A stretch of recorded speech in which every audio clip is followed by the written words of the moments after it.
KIMS AGM Deepak లైంగిక వేధింపులు తాళలేక ఆత్మహత్య యత్నానికి పాల్పడి దాదాపు 15 రోజులుగా మృత్యుతో పోరాడి శుక్రవారం మృతి చెందిన నాగాంజలి ఆత్మకు శాంతి కలగాలి అని మాజీ ఎంపీ మార్గని భరత్రామ్ అన్నారు.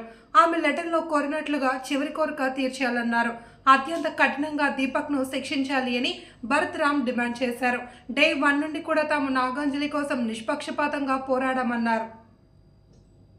మేము డే 1 నుంచి చెప్తా ఉన్నాం, పాప అంజలి ఏదైతే అక్కడ ఎపిసోడ్ జరిగిందో ఆ రోజు నుంచి సీసీ ఫుటేజెస్ గురించి కానీ లేకపోతే మేమందరం కూడా వచ్చి పోరాడిన తర్వాత అక్కడ అమెండ్మెంట్ సెక్షన్స్ యాడ్ చేయడం జరిగింది. మరి మొన్నటిదాకా కూడా తల్లిదండ్రులందరూ కూడా వాపోతా ఉన్నారు.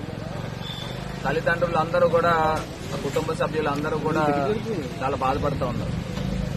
మరి ఒకటి ఘటన బాధాకరము, పాప చనిపోవడం. మరి దీనికి సంబంధించి నేను ఒకటే కోరుకుంటున్నాను, వైఎస్ఆర్ కాంగ్రెస్ పార్టీ పూర్తి స్థాయిగా కుటుంబ సభ్యులకు అండగా ఉండి న్యాయ పోరాటం చేస్తాము. కుటుంబ సభ్యులకు కూడా ఒకటే తెలియపరిచేది ఏంటంటే, పాప ఏదైతే ఆఖరి కోరిక ఉందో ఆ నిందితుడికి కఠినమైన శిక్ష పడాలని మరి పాప రాసుకున్న సూసైడ్ లెటర్లో క్లియర్ గా మెన్షన్ చేసింది. తల్లిదండ్రులను కూడా అదే స్థాయిలో మీరు కూడా పాప ఆఖరి కోరిక తీర్చే విధంగా పోరాడాలని నేను కోరుకుంటాం. రకరకాల అంశాలు, రకరకాల రాజకీయాలు, రకరకాల వ్యక్తులు అందరూ కూడా వచ్చి ఎన్నో కార్యక్రమాలు చేస్తూ ఉన్నారు. అది ప్రతి ఇన్సిడెంట్ లో కూడా మనం చూస్తూనే ఉంటాము. కాకపోతే ఒకటి అంశం తెలియపరిచేది ఏంటంటే, అంతిమంగా న్యాయం గెలవాలి. అన్యాయము న్యాయం పైన పై చెయ్య రాకూడదనేది మా తాలూకా అంశం.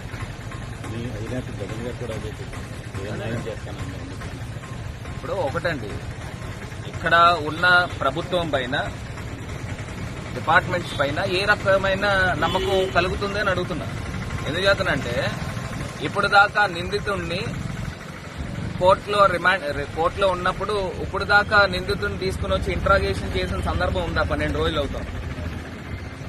ఇప్పుడు దాకా ప్రభుత్వ పెద్దలు, హోంమంత్రి గారు కానీ, లేకపోతే డిప్యూటీ సీఎం గారు కానీ, ముఖ్యమంత్రి గారు కానీ, ఈ ముగ్గురులో ఎవరైనా స్పందించారా కనీసము?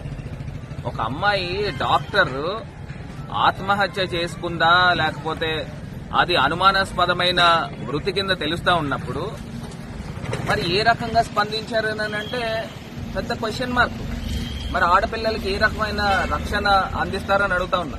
ఇప్పుడు కొంతమంది నాయకులు కొంతమంది చెప్తా ఉన్నారు, నేను రాజకీయాలు చేస్తున్నాను. రాజకీయాలు చేయాల్సిన దౌర్భాగ్యమైన పని ఎందుకుంటుందని అడుగుతున్నా. నేను ఒక పాపకి అన్యాయం జరిగిన దాన్ని అక్కడ అన్యాయం జరిగితే న్యాయం జరిగేదాకా పోరాడతామని, నేను గనక ఆ రోజున స్టూడెంట్స్ తో పాటు మేము నుంచుని ఉండకపోతే ఆ రోజు సాయంత్రమే బహుశా ఆ ఇష్యూని క్లోజ్ చేసేద్దరేమో.